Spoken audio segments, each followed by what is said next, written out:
The radical, fundamental principles of freedom, rational self-interest, and individual rights. This is the Yaron Brook Show. All right, everybody, welcome to Yaron Brook Show on this, what is it? Saturday. Hope you're all having a great weekend. I am not feeling well, so we'll see how the show goes today. I ate something bad yesterday. I have a sensitive stomach. It seems like every few weeks this happens to me. But anyway, not good. A little slow, a little nauseous, but we'll survive. We've got a great topic today. We're going to talk about how nauseating the Democrats are and how nauseating the new right is. But, you know, other than that, maybe I'll feel better. Maybe you guys will make me feel better, right? All right. So we are talking about Democrats. Basically, the failing across the board and probably get shellacked in 2022. And then we'll talk about the new right and the nature and God issue. Let's see. Reminder, you can use Super Chat to ask questions. Ask questions and, of course, support the show. And you can do both at the same time, which is fantastic. What a tool YouTube has provided all of us. We have got a goal, as we do every day, every show. We have met the goal every single show in December. We have not missed a single one. So let today not be the day that we miss it. Catherine is here. Catherine Mendez is here to keep you on your toes, to make sure that you make the goal. So you can start asking questions at any time.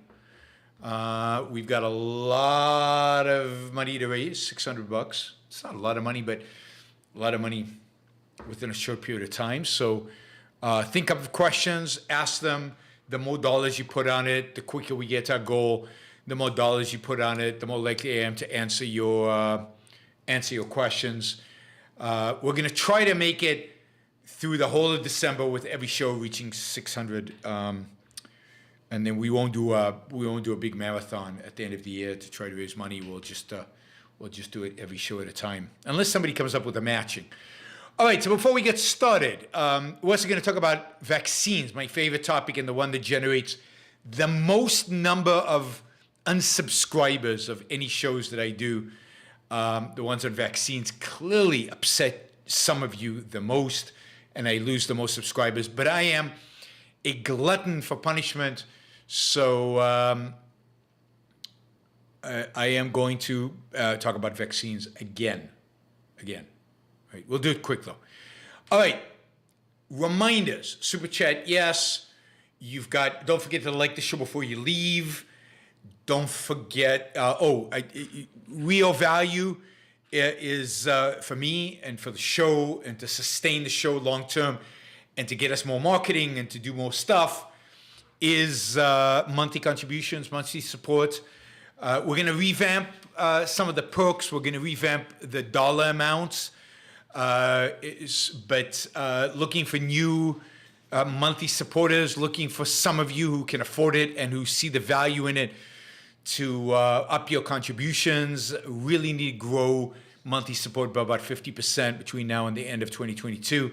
So I'm looking for your guys' help and support in doing that. So you can do the monthly support on yaronbrookshow.com/support.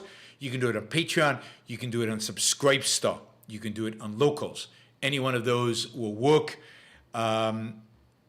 Any one of those will work. So please participate, support, value for value, trade a principle. I do these for free. Not really. You guys are paying me. Some of you are not paying me. Those of you not paying me, pay. All right. It would be great if you participated. Let's see. One other thing. Yes, I'm looking for sponsors for the Yaron Rules for Life shows. I Ideally, somebody would come in at $1,000 a month, and they do them for the rest of next year. Looking for that as well. Anyway, that's where we are. Tessie says she's so sick of COVID. Of course, Tessie is actually sick with COVID, so she has every right, more than any of us, to say she's sick of COVID. And she's had it twice. So much for natural immunity after you get it once. Plus, she's been vaccinated twice, and now she's got Omicron. Tessie is a magnet for COVID, whereas I repel it. I can't get it. She just, I don't know. She's just a magnet for it. So I hope you're feeling better, Tessie. I hope you're recovering quickly. I hope this was mild, and I hope you don't have to be stuck at home for too long. COVID is pissing me off to no end. It's not even COVID. It's not even COVID. It's the world is panicking again. The world is going completely nuts again. Mark, thank you. Really appreciate the support. It's good to see you here. World is going nuts again. Shutting down everywhere, left and right. We've got this Omicron out there, and Europe in particular is just. So now to go to London, I can only go. I was planning to do a worldwide tour of Europe in January, to London for a couple of days, and then I think we were going to do Netherlands, France, maybe Poland, some other countries, I think Germany, and then give a talk in Spain, and then fly home. And it's just complete nuts, right? So to get to England, I'm going to have to, as soon as I land, run to get a test. I have to isolate myself until I get the results of the test. There goes a day, disappeared to the gods of I guess, to the gods of Johnson, Boris Johnson. And then Netherlands just announced that they're locking down the country. No restaurants, no bars, until January 14th. So what's the chance that by the time I get there at the end of January, they're going to open it up for public events, for me to speak about, I don't know, the virtues of capitalism? I say zero. They won't even allow me to step on the country. France is now saying they won't let anybody enter any public space unless they are vaccinated. They won't even accept tests anymore. Used to be if you show a test result, negative test result, they'll let you in. No, now only tests. But because I don't mind, because I'm vaccinated, only European Union tests. They won't recognize American vaccines. Sorry, only European Union vaccines. They won't recognize American vaccines. So there goes my Paris talks. In other words, there's just, I've got airplane tickets. I've got the whole thing planned out. People have put a lot of effort into contacting, organizing events and everything. Poof, it's all gone, disappeared. I don't mind flying. I have no problem flying. I don't have no problem going to hotels, going to restaurants, going to events. I don't have any problem doing all that. I'll wear the stupid mask when you demand it. I'll wear it on the airplane, although I cheat all the time. But I can't even do that. There's just no way for me to actually go and do what people want to pay me to do. So, I want more. I want, the government should compensate me for the damage they are doing to my income, because I can't go and travel around the world and speak. But go figure that out. I'm not poor enough, I guess. All right. So that's how COVID is impacting me. I was planning to go to Europe for like 2.5 weeks, 3 weeks actually. In March, I've got a couple of conferences I was going to attend and do a bunch of talks and maybe vacation a little bit. Is that going to happen? What are the odds? And if I knew it wasn't going to happen, I could deal with it. But it's like the uncertainty and the lack of, I like to plan, particularly my travel schedule, like a year in advance. I like to know exactly what month, what weeks, where I'm going to be, all of that is out. None of that exists. What can I say? It's just pathetic. Just pathetic. So, all because they're panicking and it's hysteria. And I'm vaccinated. And I don't mind. I'm taking the risk. They're not taking any risk. What are they risking? I'm the one taking the risk. Yeah, I'm going to take a booster as well. I've decided to get the booster, I think, before the week before New Year. I'll get the booster, get that over with. I'll have that, so I'll have my vaccines all lined up and ready to go. By the way, Lex Friedman just put up online his interview with the CEO of Pfizer. I thought it was a good interview. I encourage you to watch it. I don't think it'll change anybody's minds, but it's worth watching. Lex's interview with the CEO of Pfizer. It's on Lex Friedman's podcast, YouTube channel. All right, a few more vaccine-related stuff, right? Okay, so I know you guys tell me I need to have an open mind about vaccines. Maybe I'm wrong. So I'm trying to open my mind. Yeah, it's stuck, right? It doesn't open very easily on things that have to do with math and facts and reality and evidence and so on. Anyway, so I'm looking at stuff people say. So I'm looking at this article that says the rate of people dying from COVID who are vaccinated is higher than the rate of people dying unvaccinated. And I'm going, no, that can't be right. You mean vaccinated people are dying at a higher rate than non-vaccinated people? And this is the kind of garbage that you see on Joe Rogan and, people spouting out there all over the place. Right? So I said, okay. I looked at the numbers. This is what they're doing. So this is how they do it. Okay, so here's hypothetical example. These are not real numbers. Hypothetical example. This is what's happening. Let's say you have 100 people vaccinated. And you have 10 people who are not. That's the population. 110 people in this little country. 100 vaccinated, 10 are not vaccinated. Okay? And let's say 10 people die from COVID who are vaccinated. And 5 people die of COVID who are unvaccinated. They say the rate of people dying from COVID who are vaccinated is 2 to 1 relative to the rate of people dying from unvaccinated. Why? They take 10 who died who are vaccinated, divide by 5 who died who are not vaccinated, and that's twice the rate. But as Lee in the comments says, and I can see him pulling out his hair while he's doing that, although, does he have any hair? I can't see from the photo. Pulling out his hair, because that's not the rate. The rate of people dying vaccinated is 10 out of 100, 10%. The rate of people unvaccinated dying is 5 to 10 out of 10, 50%. You've got a 5 times greater chance of dying, in this hypothetical example, unvaccinated than you do vaccinated. That's how you do numbers. But this is the garbage that goes for statistics, that goes for numbers, that goes for facts out there. 10 out of 100 is 10%. 10 died of 100 vaccinated. 5 out of 10 is 50%. 5 died out of 10 not vaccinated. So even though the absolute number of people who died is greater for the vaccinated than the unvaccinated,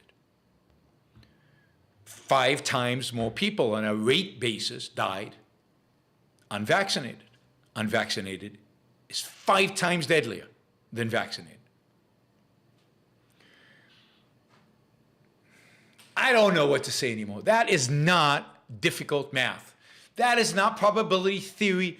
That is not unintuitive. That's just numbers, division. That's it.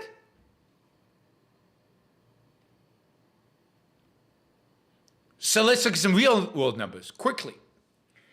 Between November 8th and December 5th, 2021, for a month, the month of November to December, the 9% of the French population, French, this is from France, of the French population over 20 years old who have not been vaccinated. So 9% of the French population over the age of 20 have not been vaccinated. And yet they, that 9%, represents 25% of positive PCR tests, 41% of regular hospital admissions, 41% of the people admitted into hospital are just out of that 9% of the French population that's not vaccinated. And 52% of intensive care admissions, half the people in intensive care are unvaccinated, even though the unvaccinated only represent 9% of the French population. 38% of deaths, again, from that 9%, 38% are dying.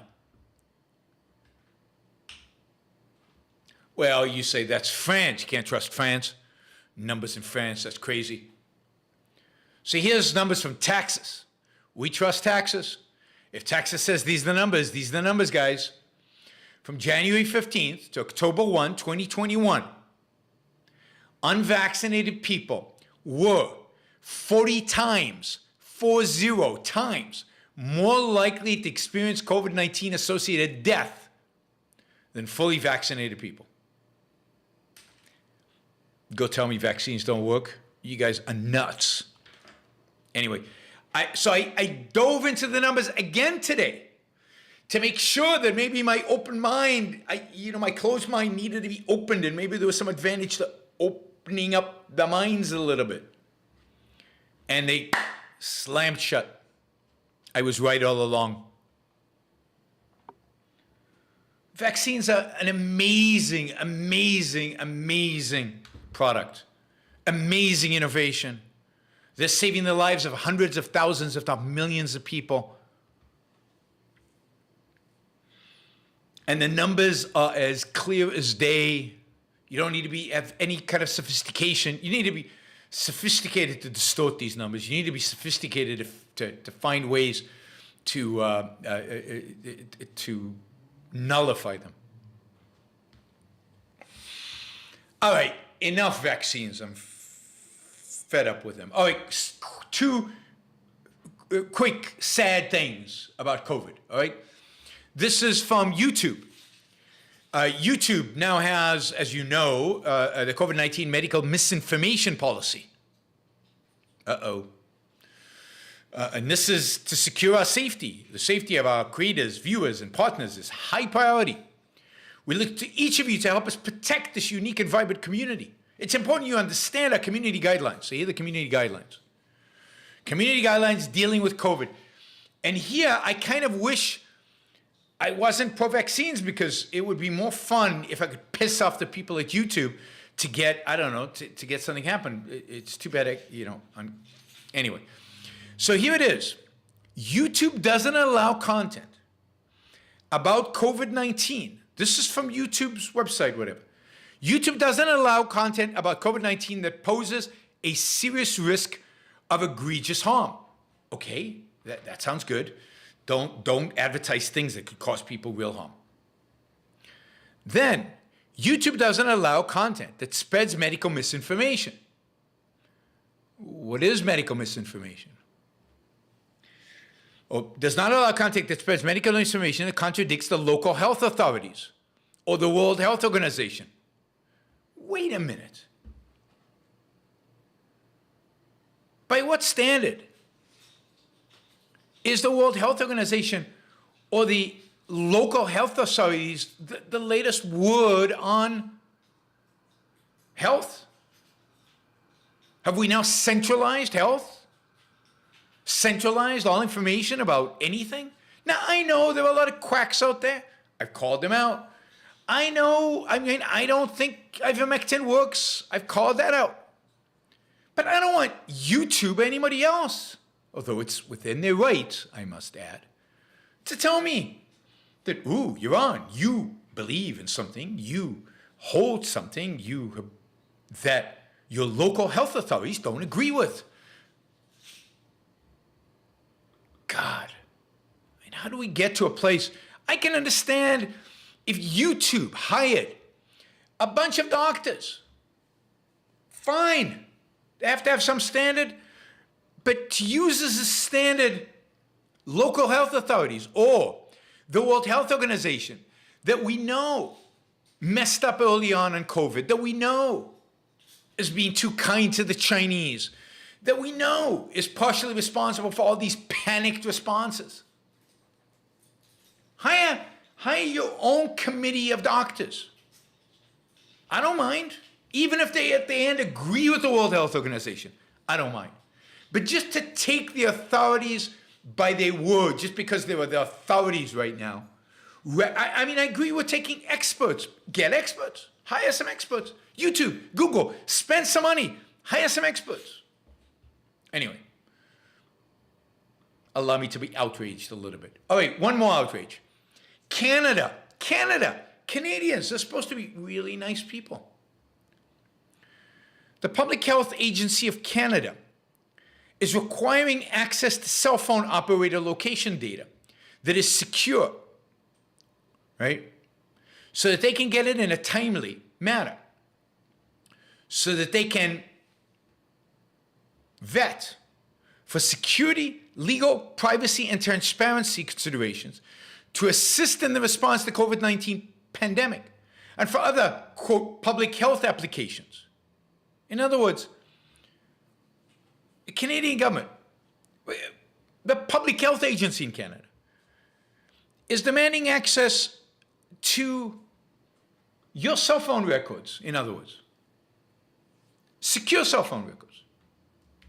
So they can monitor your behavior, monitor your location, monitor, I don't know, what you say, that you're not spreading misinformation based on your local health authorities.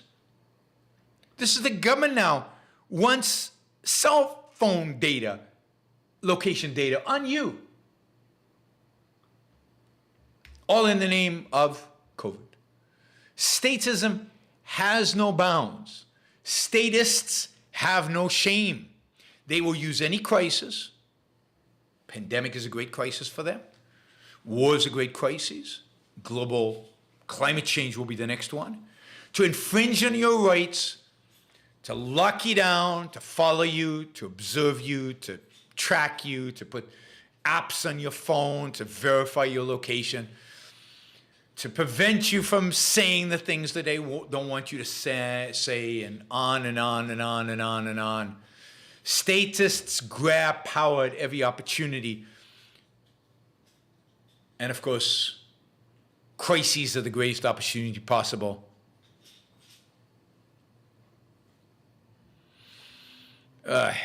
It's just, you look around the world, it's just depressing. And there's no good governments. It's not like anybody's doing it right.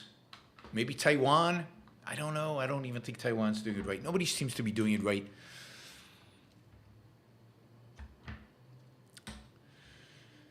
I can't. All right. Shahzabat says Canadians are nice, but they did invent ice hockey. Yeah. Well, some people like ice hockey. It's hard to believe that Canadians invented ice hockey. Huh. Maybe the Americans brought the punching to ice hockey, the forced ice hockey. I don't know. All right. Let's see. Anything about...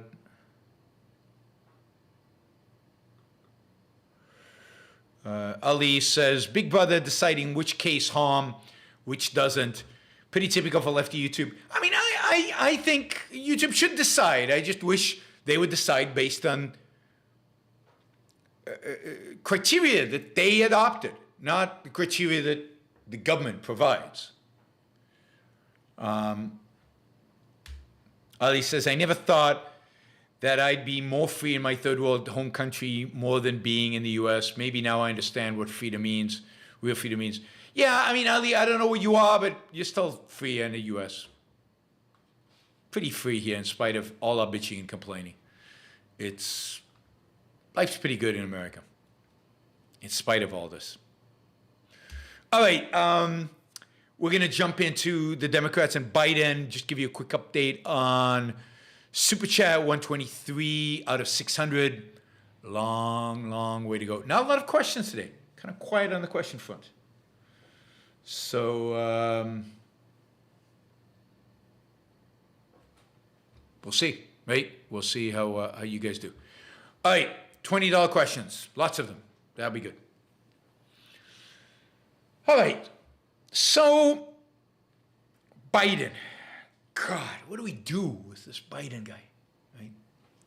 It's not even you can get that mad at him because he seems like this pathetic old guy who's barely holding it together, who is just incompetent, and who in the name of trying to keep his big 10 Democratic coalition together and appeasing the left has hired a bunch of some Obama leftovers who may be little bit competent, but then a bunch of just incompetent far leftists who have no clue about how government works or how to get stuff done, or so obsessed by their social agenda that they are going to just destroy whatever agenda he has and destroy their own capability of winning again. So, in every front, the Democrats and the Biden administration are losing. They got a few things passed. The big stimulus package that got passed right at the beginning. Hopefully you guys all got your stimulus checks, right? And I don't know, I can't remember what it was, so many trillions of dollars, but the one that Trump said was too small, and they only gave us $1,400 checks, and Trump wanted to give us $2,000 checks. Okay, I mean, that was obvious. It was going to pass. Everybody supported it. Republicans supported it. Trump supported it. Biden supported it. I mean, Trump didn't support it once it was Biden's, but in principle, Trump supported it. And then he got this infrastructure bill passed, horrible bill, terrible bill, that even Elon Musk said shouldn't have passed. He got that passed because 13 Republicans helped him out, and they passed it. Republicans love spending money.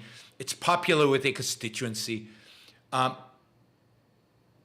other than that, smoke and mirrors, and everything is falling apart around him. So let's just go over some of the stuff. When Biden came into office, one of the things he promised was, look, he said, we're facing a crisis, COVID.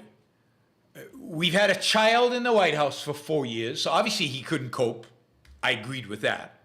I'm going to be an adult, and I'm going to do a much better job, and I will crush COVID, and COVID's going to go away because I'm going to go by the science.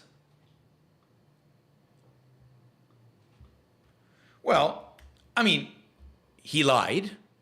He overpromised. For a few months, they continued the rollout of the vaccines, maybe a little bit more effectively than the Trump campaign, but it was already going. It wasn't much because of Biden. But all of that is obviously stalled. Delta virus showed up out of nowhere, making the vaccines, at least in terms of cases, less efficacious. The world is still going nuts over this stuff. We still get the new variants, this new variant now. All you have to know about variants of COVID is whatever Thessie has, that's the variant that's popular, that's common.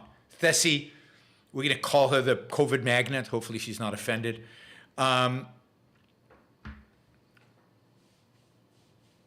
Thessie does not like Wonderful Life. Thessie has good taste in movies.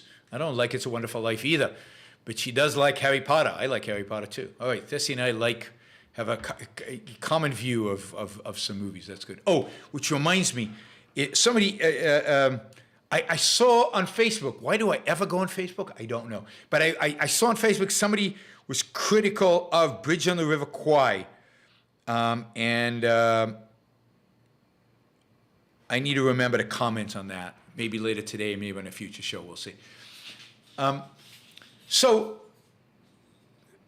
COVID has been politicized from the beginning under Trump, horribly politicized. And I know a lot of people who felt like Biden at least won't politicize it. They'll have scientists, there'll be disagreement, but they won't politicize it. It won't be based on politics. Good luck. The FDA is being told to approve this, do that, boosters, children, whatever. Not based necessarily on science, often just based on, no, it'll show I'm doing something. Let's distract them from my complete and utter failure in Afghanistan. Let's roll out boosters. What the hell? That's the kind of stuff that we saw under Trump. And it's almost as bad. Let's do vaccine mandates. Through OSHA. There's an original thought. Through OSHA. Maybe like Trump did rent moratorium through the CDC. That was a real stretch of the imagination. CDC has authority over rent. Trump pulled that off. Biden said, hey, I can use OSHA. By the way, a appellate court, the sixth district, just reversed the decision to freeze the vaccine mandate. Texas and other states are suing now to the Supreme Court. So the case about vaccine mandates using OSHA and everything is going to the Supreme Court. We'll see when and if and how the Supreme Court rules on it. So no shutdown of the virus, more problems. And then the incompetence at the FDA continues. I mean, Pfizer has this pill. I've talked about this before because it's so outrageous that I'm going to talk about it until something happens. Pfizer has this pill that's been shown to reduce deaths among people who get COVID. Reduce death to close to zero in a relatively small sample. So among millions of people, maybe it'll only reduce deaths by 95, 96, 97, 98%. Right now, in their sample, it reduced death by 100%. 100%. That means nobody dies from COVID. I mean, it's over. It really is over at that point. And it's safe. Appears safe. They've run the tests. FDA has told them to stop giving up placebo. Placebo? Because it's unethical, because the drug is so good. How can you give people the non-drug, the placebo? And the FDA has still not approved the drug, not giving it emergency authorization.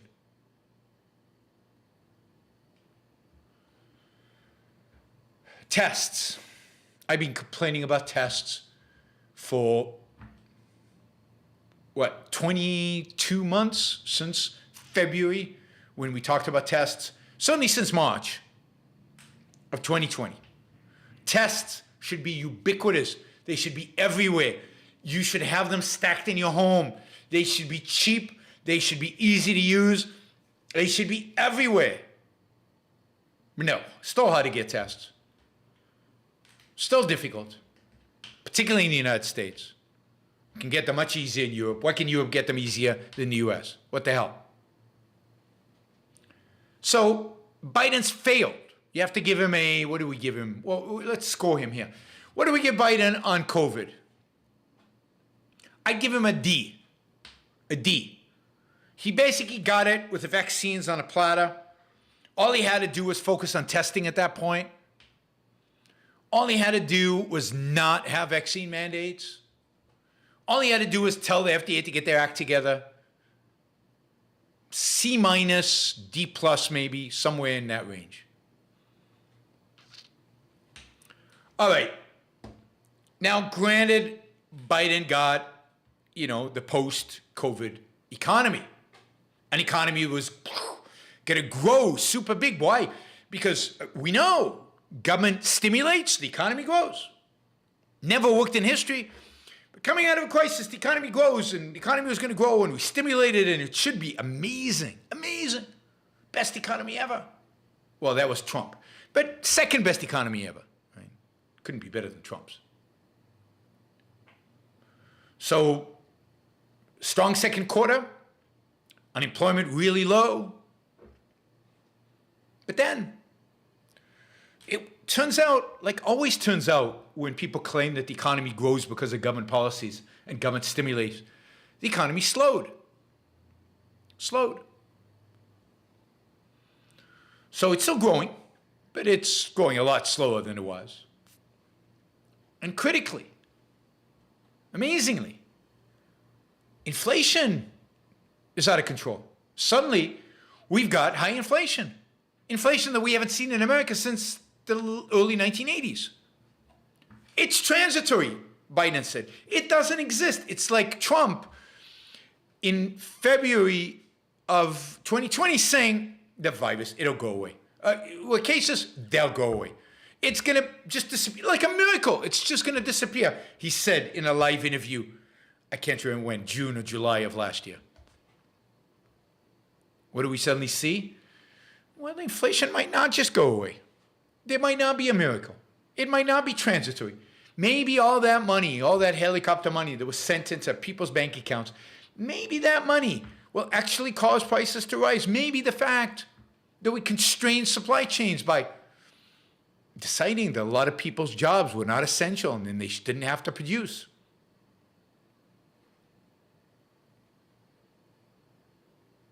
So, poof, poof. The economy is not doing as well as Biden thought. Indeed, I would argue, I'll do a show on this at some point, that we're heading towards stagflation. We got heightened inflation. I don't see how the economy is going to grow very fast. The left was so excited about modern monetary theory, MMT. We could print all the money we wanted. And there was excess capacity, so there was never going to be inflation. And there's always excess capacity, so we can always print more money. It didn't quite work that way. Another failure of the left.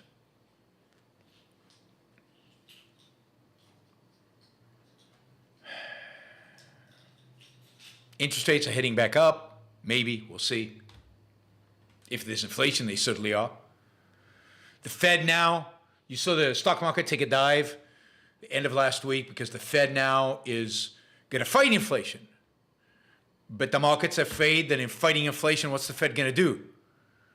Drive us into recession. So they're pricing a recession. It's not going to bode well for Biden. Not for Democrats in 2022, not for Biden in 2024. Build Back Better, going nowhere. They've already said it won't get passed this year. Probably won't get passed next year. Maybe they'll pass a small bill. Yeah, of course we had to get Biden in. I'm not sorry Biden is in. Let's be clear. I'm not sorry. The only thing that would make me potentially sorry is if we get Trump back in 2024. Then Biden was a waste. We needed to get anybody in to get rid of Trump.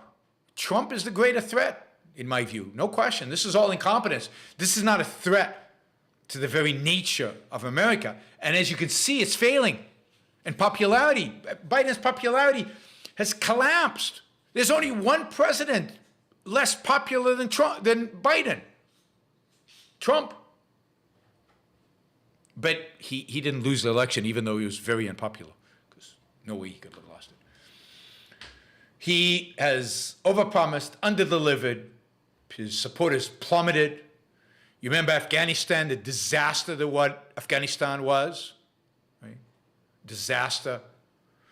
His woke appointees obsessed with, I don't know, sex discrimination, race discrimination, being woke, using the right language, doing all this crap. American people hate it. Nobody likes it. Nobody likes them. You saw that in the election in November. Americans don't want woke. They don't like woke. Woke is in retreat. You notice the last month they've been a lot more silent about the woke. There's a lot less cancel culture bubbling to the surface.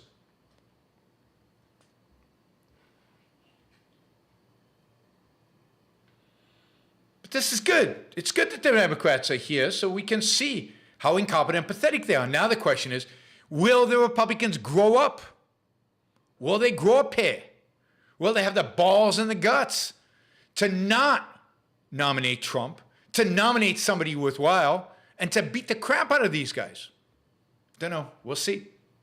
We'll see.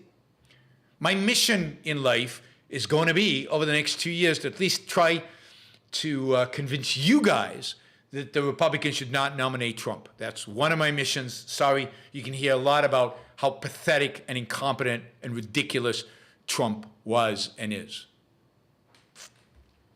I will not vote for Trump in 2024 if he's the nominee. So let's try to make him not the nominee. I'll take this incompetence over Trump any day. This incompetence doesn't get anything done. Not getting anything done is better than Trump. Let's see where. Oh,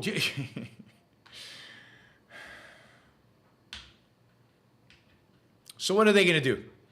It looks like the Democrats are going to lose in a landslide in 2022 if nothing happens between now and then, which means we'll get divided government, which is exactly what I love. My ideal, as I've told you many, many times, is a Democratic president with a Republican House and Senate. I miss Clinton's last 6 years. Looking back now, Obama's last 6 years weren't that bad as compared to Trump and compared to Biden. So divided government, guys, if you believe in liberty, it's the best we can hope for until something fundamentally changes in one of these parties. Biden will turn, 82 in 2024? He can barely stay awake or, coherent now in 3 years. And then that's 4 more years. So he'll leave the presidency if he gets reelected at 86. Nobody's going to vote for this guy. He cannot win. I mean, anybody could beat him. This is why this is a real amazing opportunity for Republicans to nominate somebody who's not Trump, because almost anybody could beat Biden in 2024. Anybody.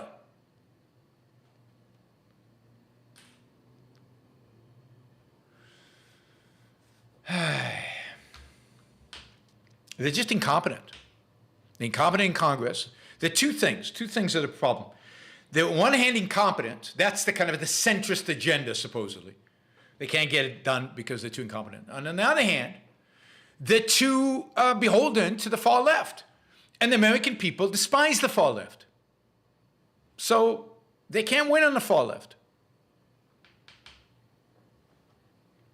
God, where did Ron Paul's name come out of nowhere? Ron Paul's older, I think, than Biden. Let's not get into the Ron Paul debate. All right. Anyway, so it's pathetic. It's pathetic. We'll do an analysis of the state of the Republican Party and the state of Trump within the Republican Party. But it's... And remember, the every single agenda of theirs is collapsing. Woke agenda more than anything probably right now. Because it's a loser when it comes to the American people, as I told you from the beginning. American people do not buy into the nihilistic agenda of the far left. And they won't support the sanction of that far left by their president. And that's part of why Biden's popularity has collapsed. It's amazing to me that you guys cannot comprehend of anybody else being the Republican nominee. Not everybody cannot, other than Trump. I want Trump not to be the Republican nominee. That's what I want. And the more you guys support Trump, adore Trump, long for Trump, assume that Trump is a shoo-in, the more you'll get your wish. And I am going to fight it, so I am going to fight it. I'm going to use the Yaron Brook Show to the little advantage that I have, the little platform that I have, to speak up against Trump as much as I can, everywhere that I can, in every opportunity that I can. Oh, my God, all the Trump supporters are here. I haven't seen you in a long time. You guys went away after he proved to be such a loser, and now you're coming back, renewed and reinvigorated by, I don't know, by maybe Maybe the tweets where even people at Fox, the crazy people at Fox, could see that Trump was losing it on January 5th. Maybe that has brought you back. All right. Let's see. Oh, yeah, I will. One more area of real horror in terms of the Biden administration, and that is at the regulatory agencies. So you remember, the best that Trump ever did was appoint decent people to the regulatory agencies. And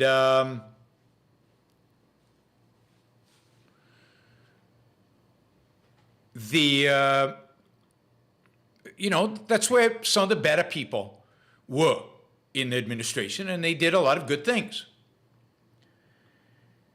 But I said at the time, the problem with like the deregulation that's happening at the regulatory agencies is that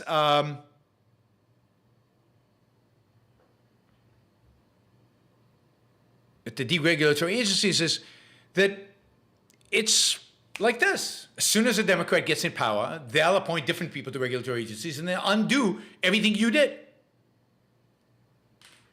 And that's exactly what's happening. So unfortunately, Biden has appointed a lot of real far-left people. He's not competent enough to have appointed too many, but he's appointed way too many. Particularly, I follow finance and the people in finance.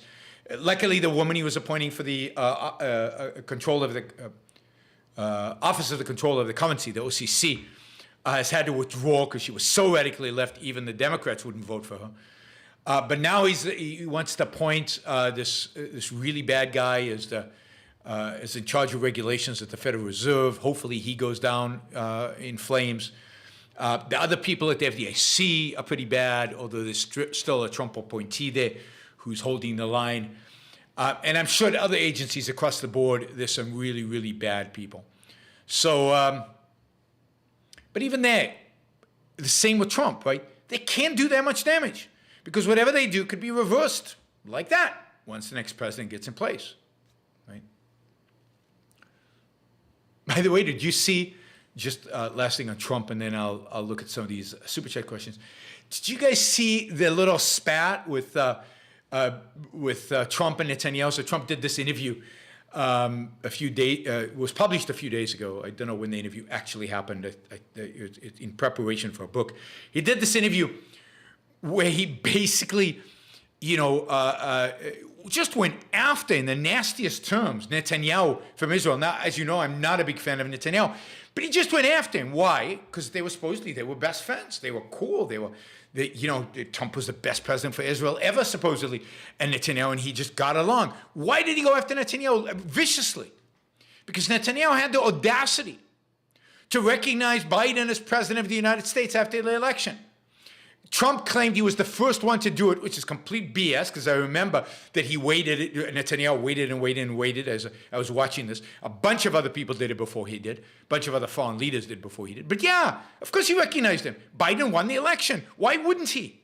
But Trump is so delusional, such a liar, and lies to himself. I think he's sometimes convinced in his lies, that he thinks he actually won the election. And he thinks that everybody else is so-called friends. So he's not interested in Israel.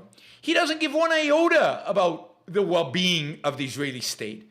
The only thing he cares about is his narcissism, whether the Prime Minister of Israel treated him well or not, was loyal to him, loyal being willing to dismiss a vote. And this is how he treats everybody. It's all about personal loyalty. It has nothing to do with ideas. It has nothing to do with policy. Given his statements about Israel in this interview, one wonders. I mean, he was in the interview, he was praising Mahmoud Abbas from the PLO and denouncing Bibi. So I wonder if a next term, how friendly Trump would be.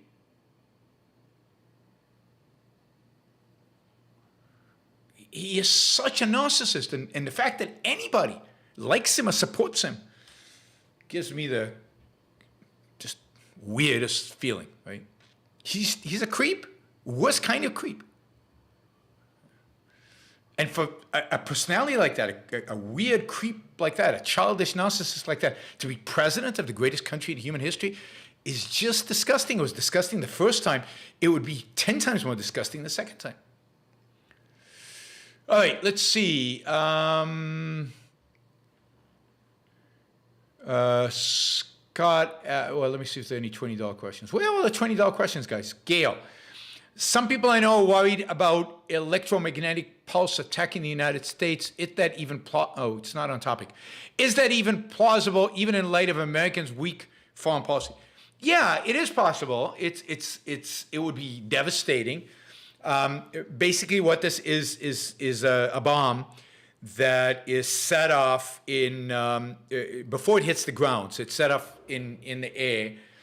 And it puts out an electromagnetic pulse, and it basically destroys electricity, fries your hard drive, fries all the hard drives, and it basically incapacitates our technological potential. Now, does the United States have the ability to knock a missile like that out of the air before it reaches the United States?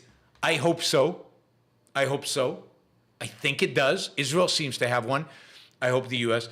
Does any country out there in the world have an electromagnetic pulse bomb that they could deploy without being afraid that their whole country would be nuked by the U.S. and flattened and turned into dust?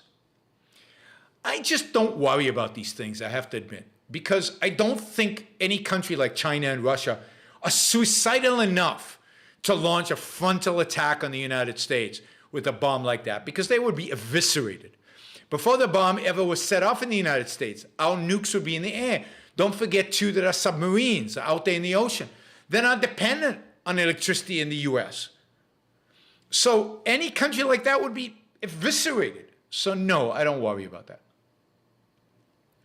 It's plausible. It could happen.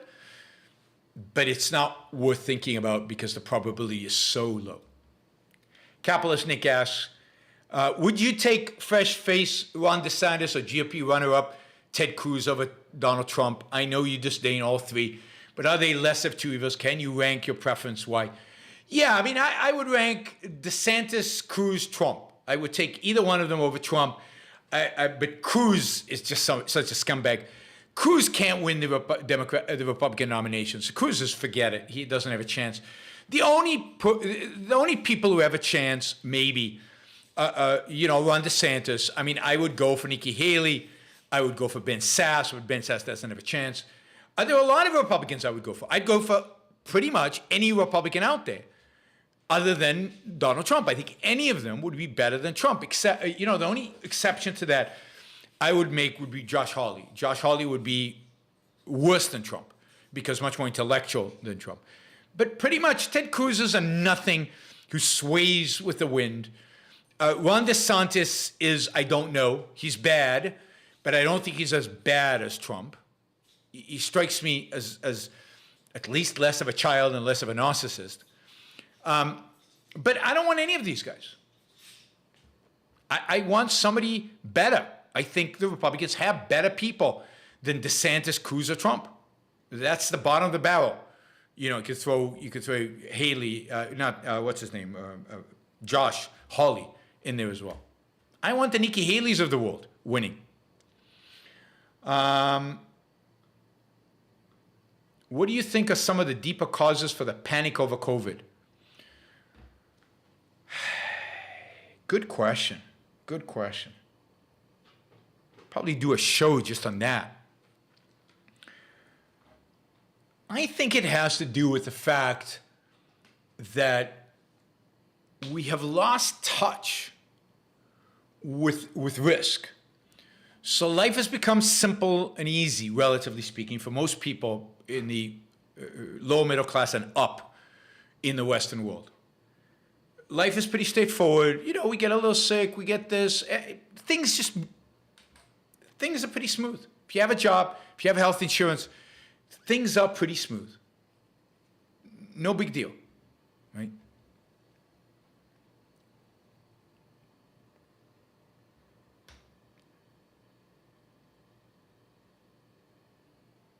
So people want to debate me on the statistics. That's pretty funny. about COVID, the example I gave before, which is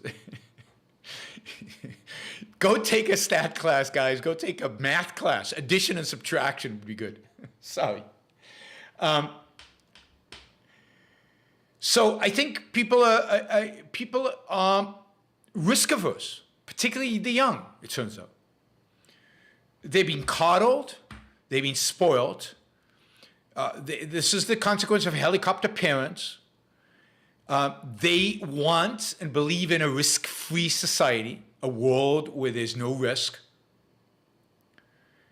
And COVID upsets that. It challenges that. And they're scared to hell. Right? Ken, you're committing the fallacy that I talked about in the beginning of the show. It's unbelievable to me. It's just unbelievable.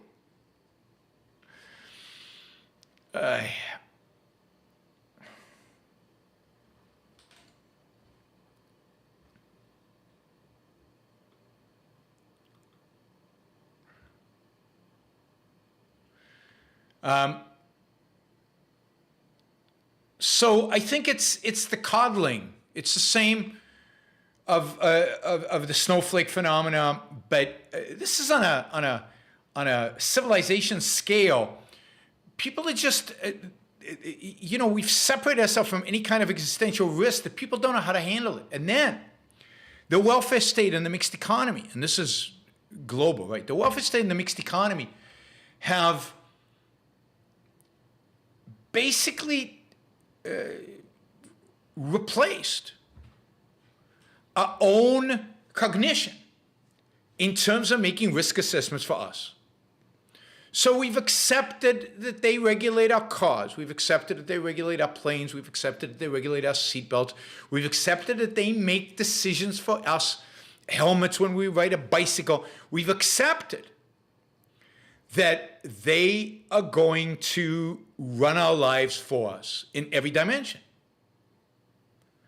We have lost, as a culture, as individuals in a culture, the ability and the capacity to do individualized risk assessment. Individualized risk assessment. And that I think is a big part of it. So we're panicky and we're eager for the government to just tell us what to do. And the government is eager for us to panic because it gives them more power over us.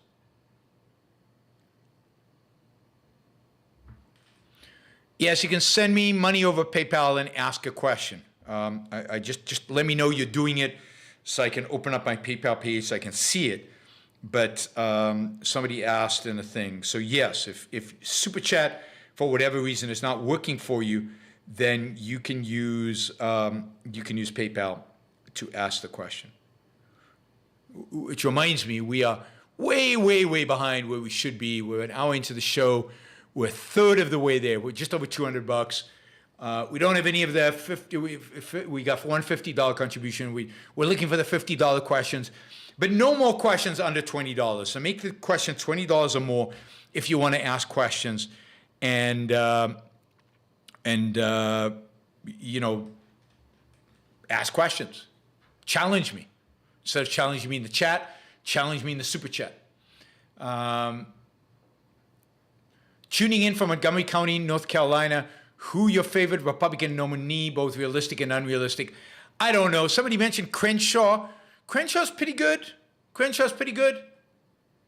Not my ideal candidate, but pretty good. I said Nikki Haley. I've liked Nikki Haley for a long time. I don't know who's realistic and who's not. I'm not good at that kind of politics. I called Donald Trump losing in the election, but I'm not good at who's up and who's down and who's popular and who's not. I just don't know. There are others in the GOP you've disqualified. Could you just give us a list of who the GOP must nominate for you to support Democrats in 2024?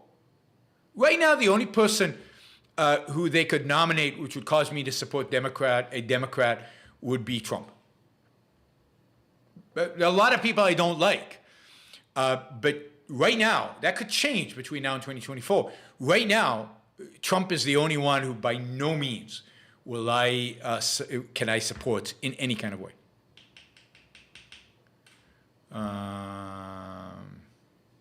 Who sent? No thanks. All right, I see the $21. Where's the question? Did you attach the question to the $21? Are you aware of this video? You can't do that. You can't send me a video in the middle of a show. How am I supposed to watch the video now? What are you talking about? What's the video? Tell me what the video is at least. You have to tell me what the video is. I cannot check the video from PayPal to see if I've watched it or not. Tell me what it is, and I'm not going to watch it while I'm doing the show. So, but just tell me what the video is. What's it about? What's its name at least? All you care about is the 2024 election. It's unbelievable. It's a joke video of you and Harry Binswang. Yes, I watched it. It's stupid. Anything more? I've commented on this before. People have asked me about this. It's a stupid video, which is based on nothing and just somebody made up, and it's stupid. So why is this of interest? All right. Should there be an age limit for world leaders? There should be a cognition test, which I think both Biden and Trump would fail. That's fine. There should be some test. I don't know what it would be. A cognitive test, like a math test, like basic addition and subtraction, ability to concentrate and focus, ability to think in some way. It's just some cognition test.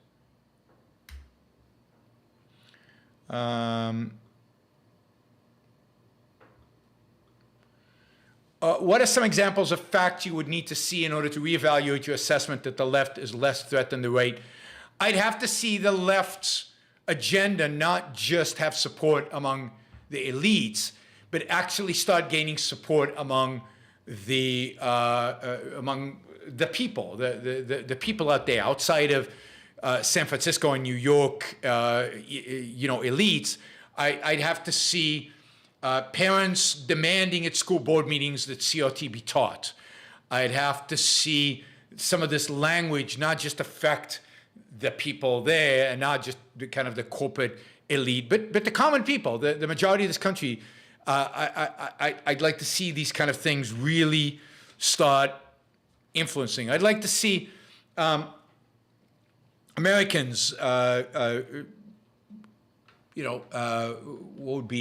would be a good measure of this? I'd have to think of how to measure nihilism and to see whether we could see the nihilists winning in our culture, whether they could actually take control of the culture. I just don't see it. I just don't see how it could be.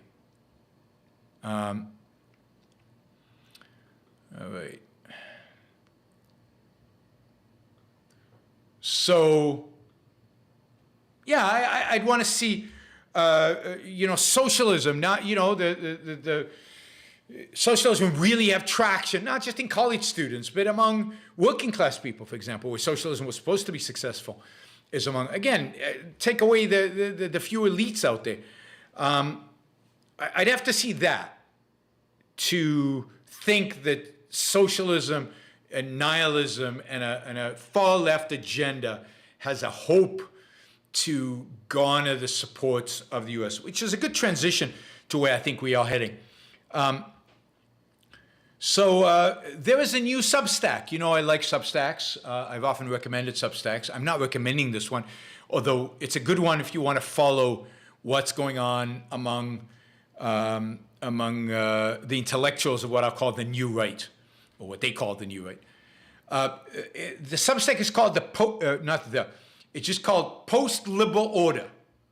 So one word, Post-Liberal Order. And it is a Substack, which is basically like a blog where people, intellectuals are writing, run by some of the leading intellectuals of what's called the new right. This is the post-liberal right, so the anti-liberal right, liberal meaning individual freedom. So not liberal in the sense of left, but in the sense of classical liberal or any kind of liberal. Liberal meaning support for individual liberty. This is This is the anti-liberal right. This is what they're writing. And you'll find here, quite a few pretty prominent, if you follow this stuff, most of you probably don't, but, pretty prominent writers on the right. Some of the, probably the most well-known now is a guy named Patrick Deneen. Patrick Deneen, I think, is a political science professor at Notre Dame University, a Catholic, and he wrote a book about the failure of liberalism, and that's not just leftist liberalism, but includes classical liberalism. So Patrick Deneen, one of the most influential voices on the right today, again at the intellectual level. And then the second guy, who I'm actually going to read chunks of one of his articles to you, is a guy named Adrian Vermeulen. Adrian Vermeulen is a law professor at Harvard, of all places. And he is a rising star within what's called the Federalist Society. He's a rising star on the right. He advocates for a common good interpretation of the Constitution. He believes that originalism is wrong, that textualism is wrong, that the whole concept of individual rights is wrong, that we need to read the Constitution from the perspective of what is in the common good. And again, completely rejects the idea of individualism, completely rejects the idea of individual rights. Now, he wrote Vermeulen, who is, again, very influential and a real rising star among legal scholars on the right. Harvard University. It's not often that you get somebody on the right at Harvard, so he's taken very seriously as a consequence. Linda, thank you. Really appreciate the support. I'm just going to remind you one last time. So we're about $340 short of our target. If anybody wants to jump in with a big amount so we can get there quickly, that'd be great. If not, if you want to ask some $20 questions or $50 questions, no $5 or $10 questions. Everything has to be $20 or above, above being the emphasis here. So let's try to get to that $600 mark at least, right? We've done it every day in December that we've had a show.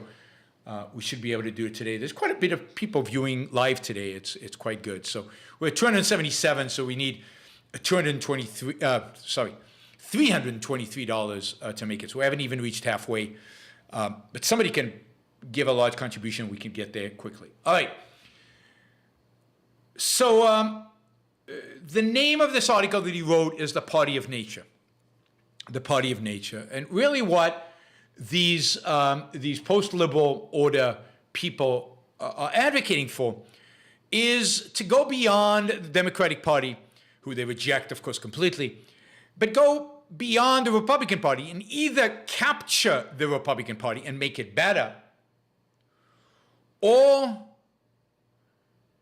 start a new party, which, he is calling the Party of Nature, but his ideal is to convert the Republican Party to be the Party of Nature. Now, let me just say, pat myself on the back for a change. In 2009, I gave a talk celebrating Ayn Rand's famous talk, Apollo and Dionysus. I gave the talk at the Fort Hall Forum in Boston in commemoration of 40 years since she gave her Fort Hall Forum talk on Apollo and Dionysus. Jeff, thank you. That's great. That gets us much closer to the goal we need to be at. Really, really appreciate that. Thanks for the support, and I will check out the question in a minute. So I gave a talk, and at the end of the talk, I laid out what I viewed as the biggest threat to American freedom. And I said that I believed that authoritarianism would come to America from somebody who figured out how to unite two Dionysian, if you remember Ayn Rand's talks, Apollo versus Dionysian, two Dionysian elements. If they could combine it, they could form the kind of coalition that would allow authoritarianism to rise in America. And the two elements I believe that you needed to combine was environmentalism to capture the religionists of the left, because I believe environmentalism is a religion of the left, and Christianity, the religion of the right. And if you could combine Christianity with environmentalism, if you could run on a plaque that was pro-environment and pro-Christian, right, pro-evangelical, you could dominate, and you could establish yourself as an authoritarian. And I called in 2009 the biggest threat to the U.S. future. That combination of religion, Christianity, Christian religion, and environmentalism. And that's exactly what Vermilion is calling for. The Party of Nature is a call for combining Christian teaching, in his case, Catholic, but they don't have to be Catholic, they're basically Christian, with a respect and a preservation and a of nature and a limitations on what people should be allowed to. And he adds to all this something really important into the mix: a populist economic framework, an economic framework that again would appeal to many on the left and many of Trump voters on the right, to again create a new coalition. Leftist economics when it comes to things like labor and trade, leftist agenda when it comes to the environment, at least somewhat left, not all the way left, but somewhat left, and wrap yourself around with a flag and with a cross. And that's a winning agenda. And that's a scary agenda, a very scary agenda. Let me read you some passages, and I hope you'll suffer through this. But I think this is important because I think these are the most prolific and I think most influential, most important thinkers on the right today, whether we like it or not. He says the left is commonly seen as the party of environmental regulation and overrides libertarian claims of property rights as to land and other economic resources and their uses. Yet, it expects the human being, which it treats as a blank scroll on which the autonomous individual will can write whatever life plan it pleases. So it wants to regulate nature, but it leaves the individual free to do what he wants.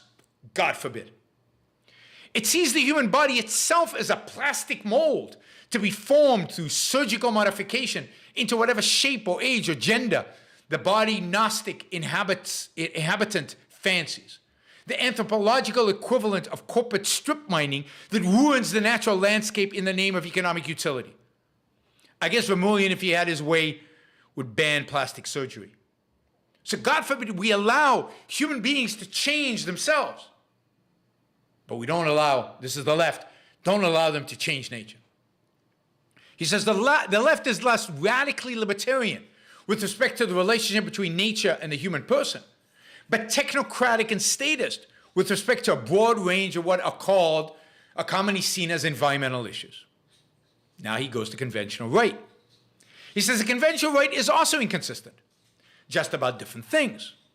It opposes the plastic refashioning of the human person at will and claims to respect its nature, human nature, although, he says in parentheses, its practice often belies its theories. But on other dimensions, it hardly defends the integrity of nature.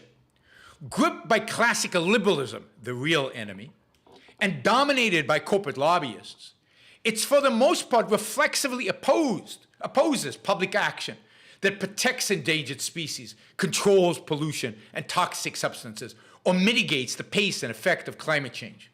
In those domains, it supports manipulation and distortion of nature for short-run economic benefit.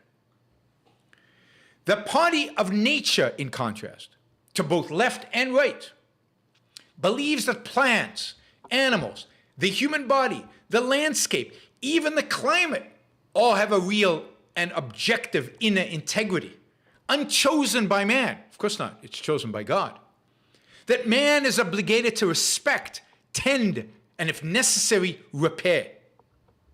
The aim is neither a mechanistic exploitation of nature nor a wooden opposition to any human development of nature, but rather an integral development that harmonizes human structures, machines, and lives with the landscape and its non-human inhabitants. So he calls for human stewardship of nature. This is God's nature. We've got to protect it. That's what God created us for. He writes, part of the stewardship is prudence, the circumstantial judgment of the good gardener who can shape, structure, and prune the garden in more than one way while remaining true to the nature of the landscape and flora and fauna in his charge. He's a central planner who wants to run environmental policy and sculpt it and mold it in some, go figure. He goes on about the party of nature. It will be the party that takes seriously its obligation to protect both endangered species and endangered sexes. This is against trans, but also against gay marriage. He writes it will oppose strip mining and poisoning, both of the landscape economic benefit and of the human body for willful self-expression. It will support the natural family, which is to say the extended, multi-generational family in all its aspects, economic, social, and legal. Family, of course, being central, right? It will support employment and labor, healthy and safe conditions of work, and, quote, just wages, woke wages, I guess. It will support legal protection of days of rest. No working on Sunday, guys. All the stores need to be shut on Sunday. Feast days and Sabbath days against the encroachment of the market, evil market. It will oppose the throwaway culture, you consumers, you, on both economic and social issues. It will oppose low wage, no benefit, gig employment, and while also opposing abortion, surrogacy, prostitution, and pornography.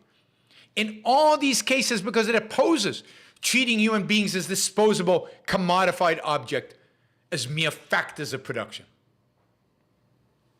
I don't know if you guys are paying attention to this stuff. This is heavy stuff. So they're socialists. They oppose low wage, no benefit, gig employment, for example. So the statists in economics and the statists in human social issues, abortion, surrogacy, prostitution, pornography. He quotes Pope Francis, since everything is interrelated, concern for the protection of nature is also incompatible with the justification of abortion. So if you care about nature, if you're an environmentalist, then you have to be anti-abortion. Christianity and environmentalism come together. Dark Ages 2.0, absolutely. This is where the right is heading. Hegelian synthesis, agree. This is where the right is heading. This is where the world is heading unless we can get a rational right together. Unless we can get people who can actually defend markets, can actually defend capitalism, can actually defend individual freedom. I mean, this is one part of the new right. The other part of the new right is Yom Chazoni and the whole national conservative movement that doesn't believe in individualism. He debated me on individualism versus conservatism. They have rejected completely individualism. The sanctity of the individual. The sanctity of individual rights. The purpose of government as defending rights. And you want to tell me the left is worse than that? Equally evil and bad. But that is much more intellectual, much more saleable to the American people, much more a topic we can all rally around than wokeism and intersectionality. This is the real danger to America and to our future. This is what I'm fighting against. You can join me or not, but this is what I'm fighting against. This is the corruption. So in 2022, I intend to fight against the new right, and I intend to devote a lot of shows to the new right. I intend to keep an eye on this Substack and keep attacking the Substack. Nature must be commanded, not shepherded. Nature must be molded to serve human needs. Yes, of course, the left distorts human liberty and turns it into subjectivism. And of course, the left is not individualistic because it does not base this individualism on reason. It's a rejection of reason. But what the right wants to do, it wants to dump individualism because the left has misapplied it. It wants to dump individual rights because the left has stolen the concept of rights. In the name of what? In the name of central planning every aspect of our lives. In the name of a dark ages morality, a dark ages political system, a dark ages view of life. In the name of barbarism. In the name of the dark ages. Now, this is a right that must be defeated. This is a right that must be fought on intellectual grounds. This is a right that must be taken seriously and engaged with seriously. This is not, BAP's ridiculous stupidity. These are people who are going to have a profound impact on America in the decades to come. And it's a rejection of reason wholeheartedly, just like the left rejects reason. And the left rejects reason for the sake of individual subjectivism. Of course, not really individual, because they reject individualism as well.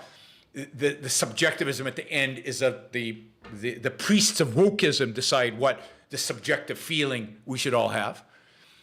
They reject that for their own subjectivism, the subjectivism of the Pope, the subjectivism of God, the subjectivism of some mythological creature that they channel through some kind of revelation.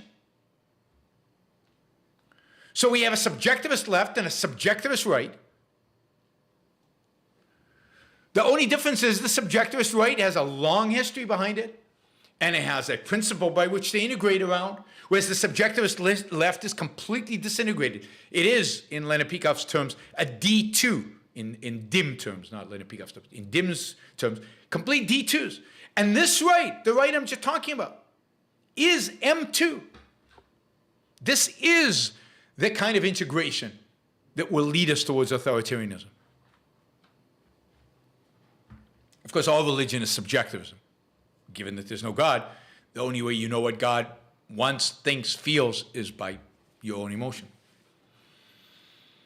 So, 2022, we're going to fight on this show. We're going to talk a lot about the new right. We're going to talk a lot about Trump.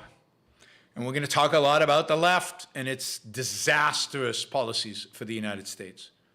We're going to talk about the power in politics, in the political party in power, and how it's undermining our liberties and undermining our freedoms at every opportunity.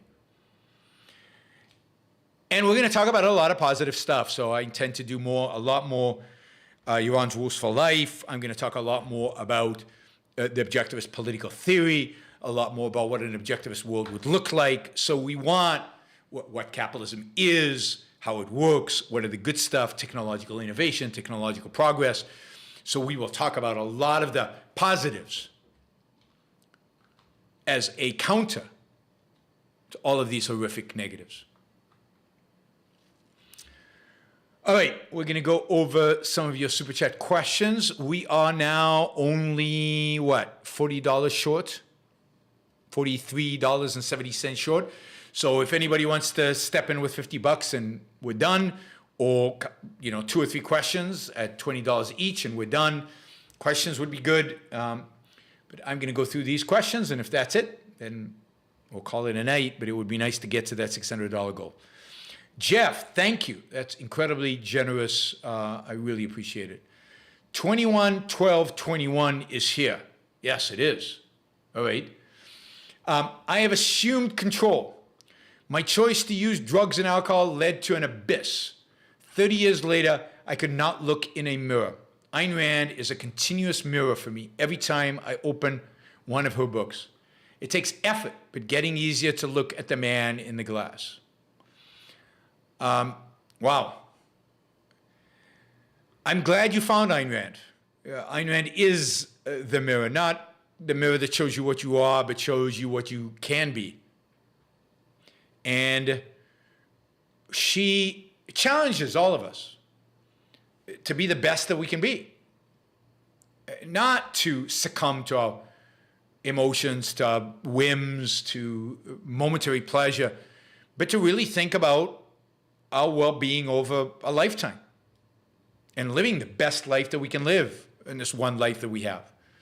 And Rand, as a mirror like that, is incredibly powerful, incredibly powerful.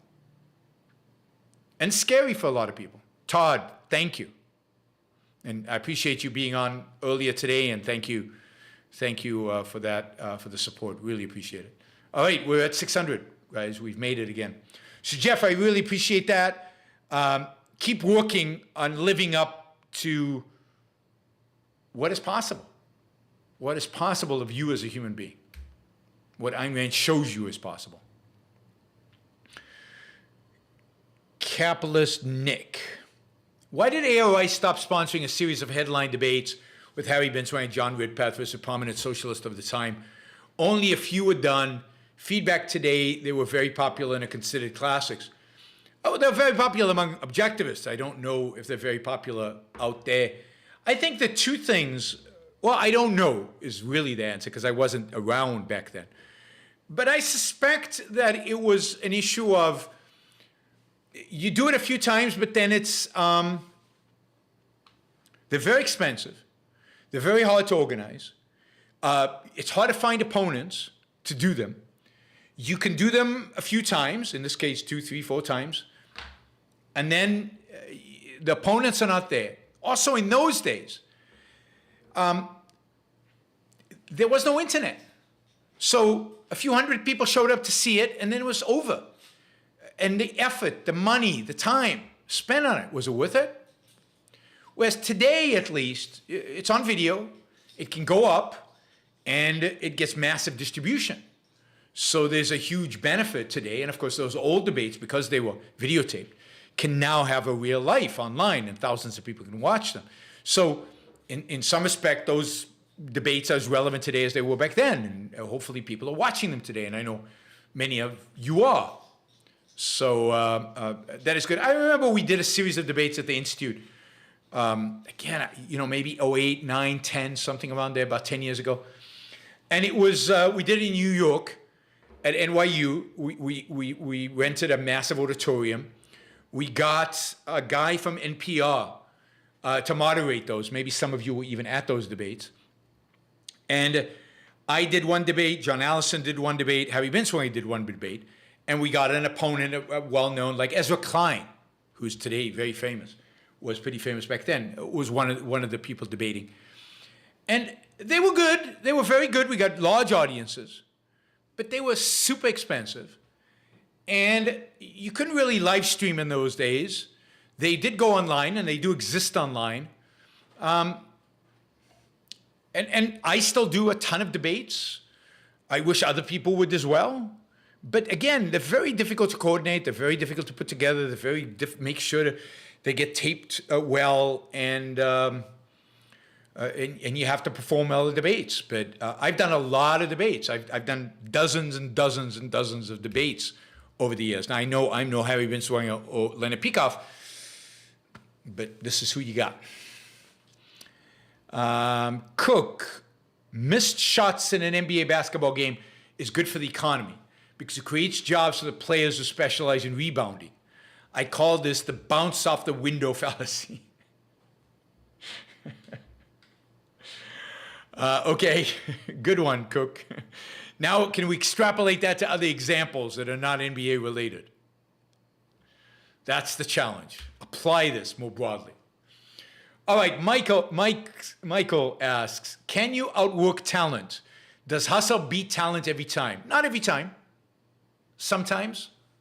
I could hustle all day long and somebody born with the right physique and the right touch and the right eye-hand coordination will beat me at basketball every time, even though they don't work hard. I could practice the violin every day of my life, and somebody with a perfect pitch and just the ability, and maybe who started younger than me, who has the talent for it, will beat me every time. So no, I don't think hustle beats talent every time. I think to be world class, you have to do both. You have to hustle, and you have to have some talent. All right, Liam asks, my professor said there's more poverty and crime in American cities than Western European cities. You don't have to be afraid to go out at night in Berlin like you do in Chicago. Is this true? Yeah, for the most part, it is true. Certainly violent crime, certainly murder is higher in the United States, in U.S. cities than it is in European cities. Japanese cities are even safer.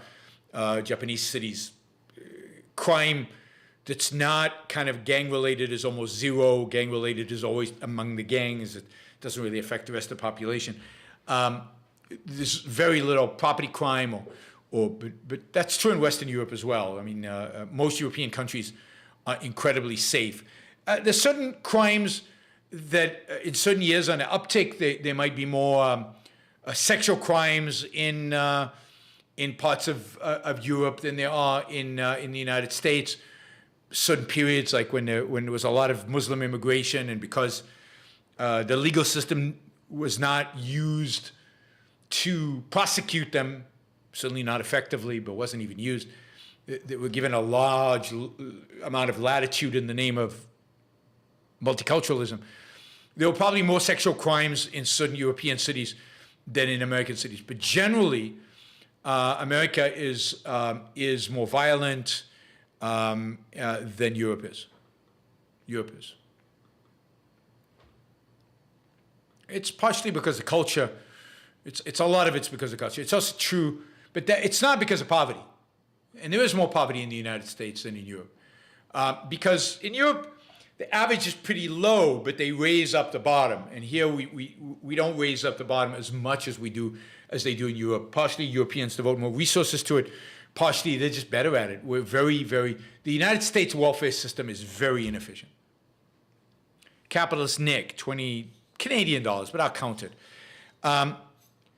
Jewish conservative nationalist Carolyn Glick has called Trump greatest president of all time. Does nationalist Yom Chazoni turn a blind eye to Trump's pathetic narcissism and character in the name of embracing his tribalism? Yom says, Yom supported Trump while he was president, never liked him, and from what I can tell, believes that Trump's post-defeat behavior disqualifies him completely from being president. So for Chazoni, I think Trump's character was important. He was willing to tolerate it up to a point, but it was so bizarre and so horrific since the election that even Chazoni is not willing to tolerate it anymore. And I think I don't know how reflective that is of other people in other conservatives, but it is, I think, of him. I'm speaking for him. I might be misrepresenting his view, but that's my sense of what he told me. In terms of Carolyn Glick, I'm super disappointed in her. She is often better than that. I know Carolyn. I've had lunch with her. I know Carolyn. It's sad for me, the number of people who are being captured by Trump and Trumpism. Trumpism is zeroism. It's nothingism. It's shocking to me and bewildering to me that smart, good people got caught up in this, but they did. And Carolyn Glick, unfortunately, is part of that. And I wonder what Carolyn Glick thinks of what Trump just said about Carolyn Glick's hero, Netanyahu. That would be interesting. Oh, another $20 question. Assuming it was possible to create a perfect computer model of human society and run it 1 billion times, and it proves objectivism will never spread, would that mean Rand's philosophy of human nature is flawed? No, it would. First of all, I don't think you could do that, right? So you couldn't do it. You can't create a perfect computer model of a human society because you can't model free will. You can't model human choice. You can't model those kind of things. So you can't do it. In that sense, Asimov's foundation is wrong, right? So I don't think you can do it. But okay, so let me pretend. If you could, then it would. If you could somehow, you can't. And indeed, even saying you can, contradicts Rand's philosophy, right? But let's say you could. Then it would say that Rand's philosophy is wrong somewhere. It would also mean that human nature, she was wrong about human nature probably, right? So human nature is not as good as she claimed it is. It's not irrational as she said it was. But that would be both a flaw in her philosophy and a flaw in human nature. It would be both. I think I've answered the question as best as possible. Scott asks, could a belief that the left can't win or is failing become a rationale to not fight? Didn't you say the left has been winning for the last 100 years? Yes, it wins intellectually, it wins economically, it wins culturally, but the nihilism cannot win. Would it be a rationale not to fight? Of course not. I mean, that's silly. Of course you fight. You fight evil wherever you find it. And since it's evil, you fight it. But I don't think it's, and let's be clear, in a sense, the coming authoritarianism will be the left's victory. You know, if somebody from the right combines environmentalism, social justice, and religion and nationalism all together and becomes dictator of the United States, will that be the left winning or the right winning? Well, it certainly will be true that the left made that victory possible, that the left laid the foundation for that victory. And in many respects, their agenda will have won. So, yeah, the left will win.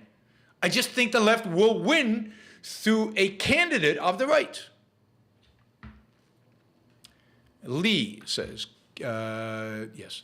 Lee, given the culture seems to be becoming more irrational, how long do you expect it before the world sees rational leadership? Wow.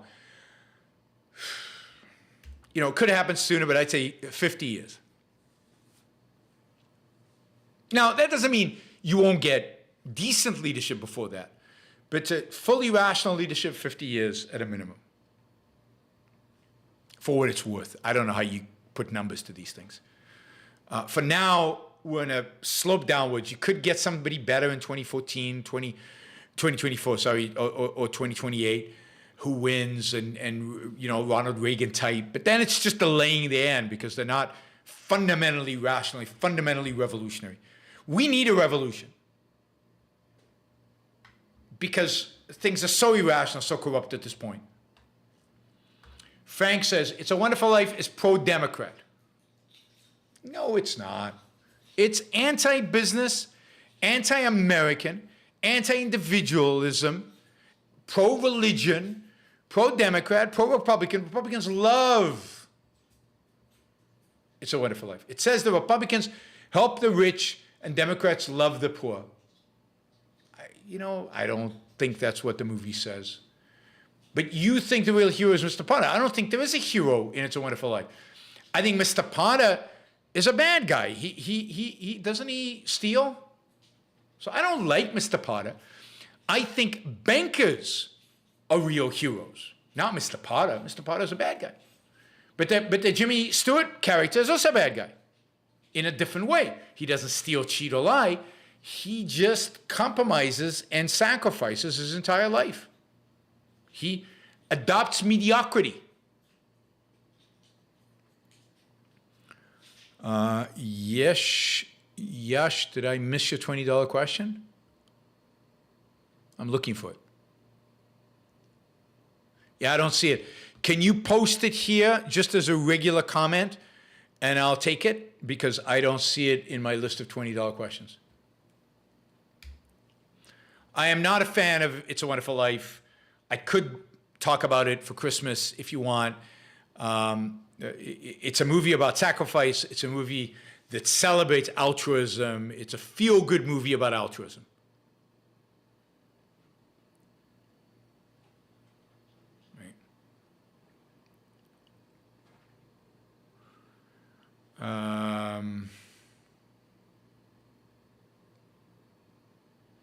Try living in Cheyenne, Wyoming if you want to see the real motives of so-called Republicans. I have no idea what that means, but I'm not sure. You're having a conversation with somebody, maybe not me. I don't know. All right, where is this question? The question I missed by Yash Arya. Just post it here on the regular chat.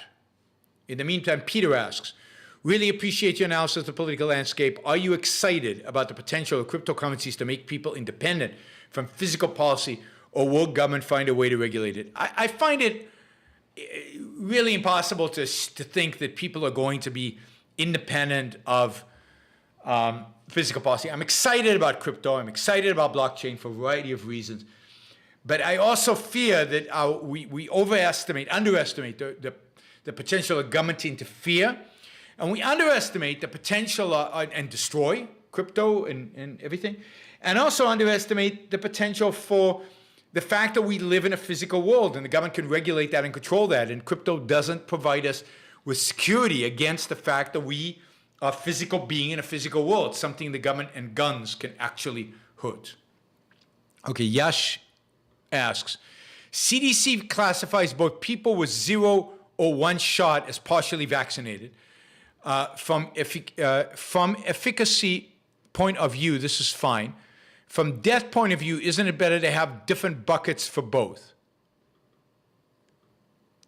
Well, yes, it would be good if they provided both. They provided, the way they do it is this way.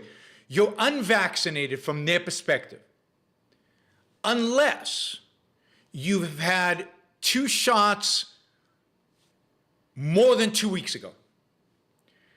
That's vaccinated. Everybody else is unvaccinated. So 2 shots more than 2 weeks ago, that's vaccinated. It would be nice if they reported data. It would be nice if they reported data for 0 shots, 1 shot, the 2 weeks between the second shot and what they consider fully vaccinated, and then data for booster shots. That would be great, but I think we could learn a lot more if they provided that and refute some of the other conspiracy theories that are out there. But all they provide us is what they define as vaccinated, 2 weeks after second shot, versus unvaccinated, less than 2 weeks after second shot, all the way to 0. And if you look at those numbers, it's clear that the vaccines protect you by anywhere between 10-to-1 to 40-to-1 from death, and similar ratios from ICU and being in hospital. So even though the number of people who die might be more people who are vaccinated, the percentage of people is dramatically lower among the vaccinated, dramatically higher among the unvaccinated. There are just more vaccinated people in America than unvaccinated. All right.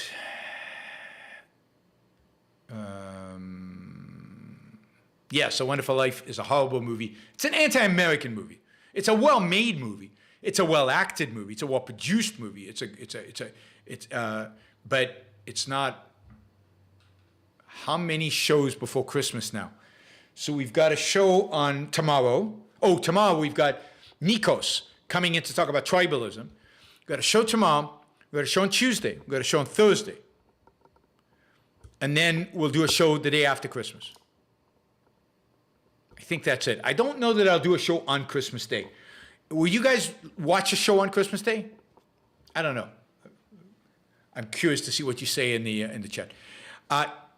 Catherine, you did a fantastic job. We're $1.50 short of $700, so you guys all did amazing. Thank you again for allowing us to achieve our goal 7 days now, 7 shows in a row.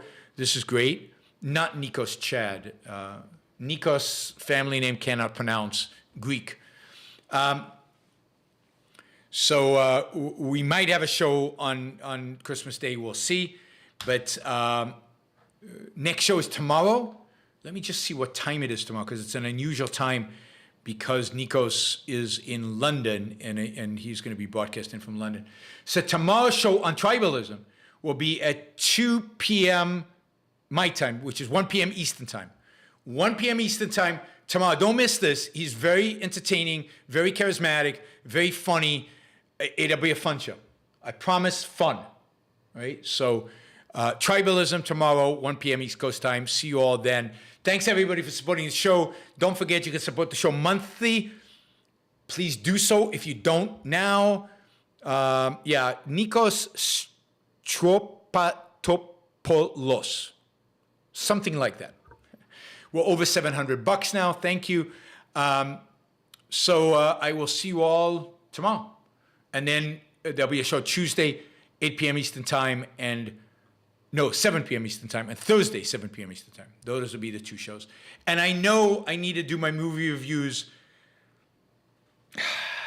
including the Star Trek review, Shazbad. I will do that Tuesday. Tuesday, we'll do movies.